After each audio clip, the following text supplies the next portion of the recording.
Long ball number one here on July 9th. I'm Robert. He's Jason. The news fresh in our feeds this morning. American Damian Downs transferred to Southampton in the English second division. So there are quite a few Americans inhabiting the second division as it stands right now. The likes of Josh Sargent, Daryl Dike, Haji Wright. As an American fan, how do you feel about so many players going to the English second division? Well, let's first address Damian Downs. He's 21. He's played in the second division in Germany, limited amount of experience, 42 first-team appearances in Germany for Köln, and 13 goals, 6 assists.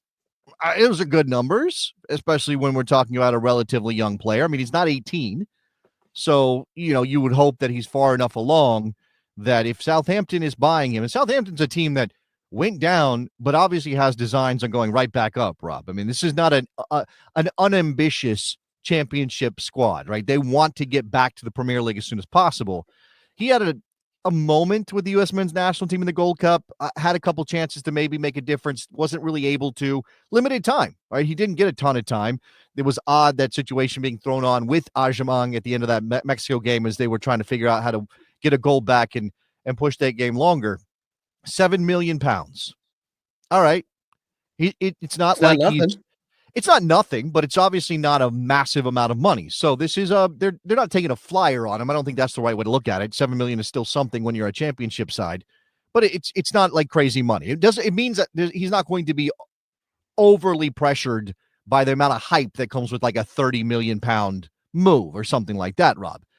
But it does mean, as you said, there's lots of American forwards now in the English Championship, and there's still a possibility that this summer Patrick Ajamang makes his jump to Europe, and that jump is to the Championship. But I think it's Derby County that has been linked to a move with Ajamang. I think we had heard about this link between Downs and Southampton, coming together over the last couple of weeks.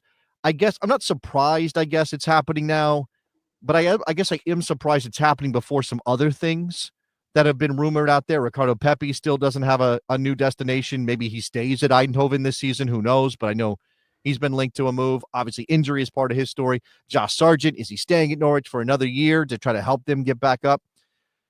I guess it's not terrible. Like, it's a sort of a beggars can't be choosers kind of situation. All right, when the United States men's national team in the past was looking for forwards who could score goals, it wasn't always that we could look to a level like the Championship and say, hey, there's a guy over there, and maybe we should include him in our roster.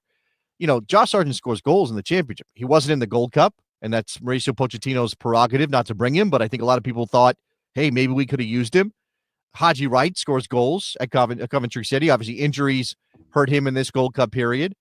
Daryl Dike is not – he's still working his way back to full fitness, and maybe he never will be what we hoped he was going to be, but it's possible that all comes together for him.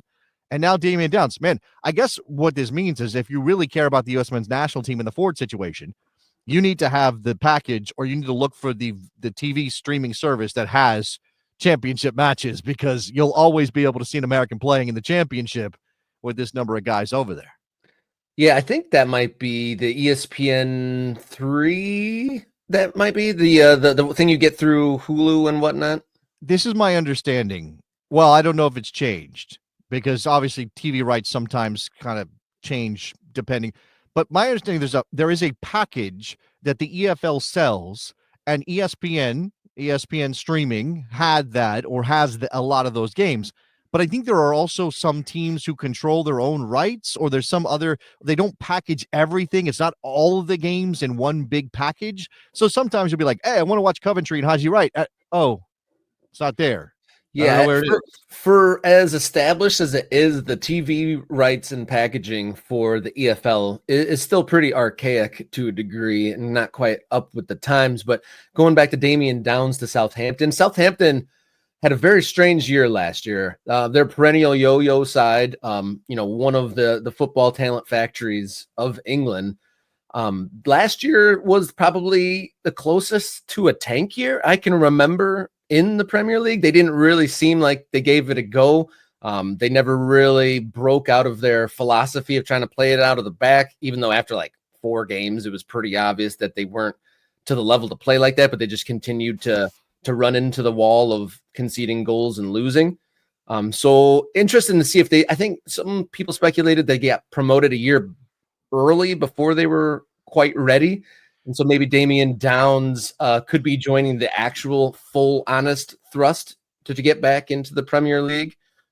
We shall see.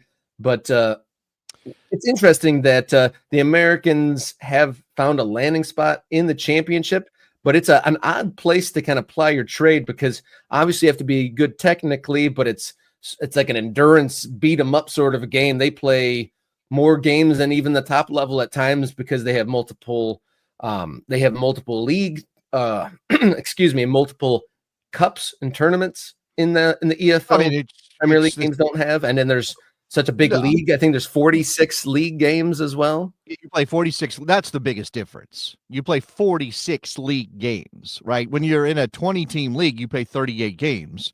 And then you have the FA Cup, and then you have the League Cup.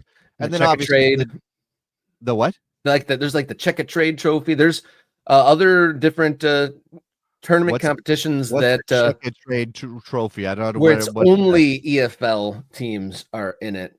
Peterborough Posh have won it back-to-back years. That's the tournament that they beat Wrexham in last year.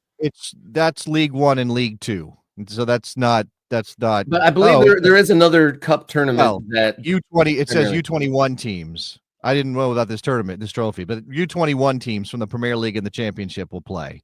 So those are developmental squads from the Championship. The Championship does have lots of games. I mean, the bottom line is they have lots of games. They have 46 league matches, and you're playing those league matches to try to make it either into the playoffs or get automatically promoted. So, that's a thing. In terms of obviously the Carabao Cup, the League Cup that we're mentioning, that the FA Cup, everybody in the top, everybody in the league structure in England plays in that tournament, even down to the lower tiers. I think it is. I don't know. Those games provide an opportunity. There's definitely no lack of opportunity for playing time if you're on a championship side. Absolutely.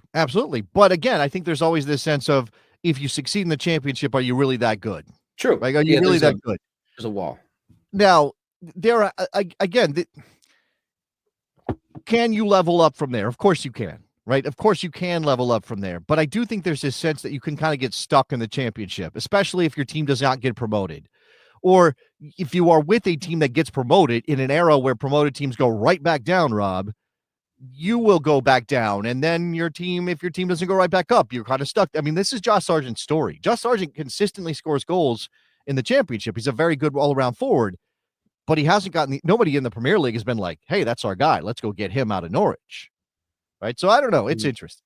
Yeah. Sargent didn't have a good spell when he was in the Premier League, so that could taint the water a little bit. One last note on Damian Downs, though. Obviously, Ajerman was the go-to pick for Pochettino in the Gold Cup. I'm curious. Obviously, his shortcomings are pretty obvious and well documented. His first touch not well-rounded forward to a complete level. But my question is, what was Damian Downs lacking? If he was a little bit more well-rounded, a little younger, a little bit more technical, how didn't he get some more looks then in that lineup? Yeah, I think it was the newness, the lack of experience. Well, Ajerman didn't have a lot of experience either, so I guess that really doesn't make sense. That I think it's the physicality. I think it's the style of play, and whatever it is, Damian Downs wasn't a guy that Pochettino thought was a starting level player. I can't tell you. I mean, it's just he locked in on that lineup, particularly at the end of that tournament, and we ended up with the same group 3 times in a row. And then, of course, losing in a final. And, it's really hard. You can criticize some of the decisions in the final that Pochettino made, but it's really hard to criticize him for the overall performance in the tournament because they made the final with a team that was missing a bunch of players who would be there if this was a World Cup.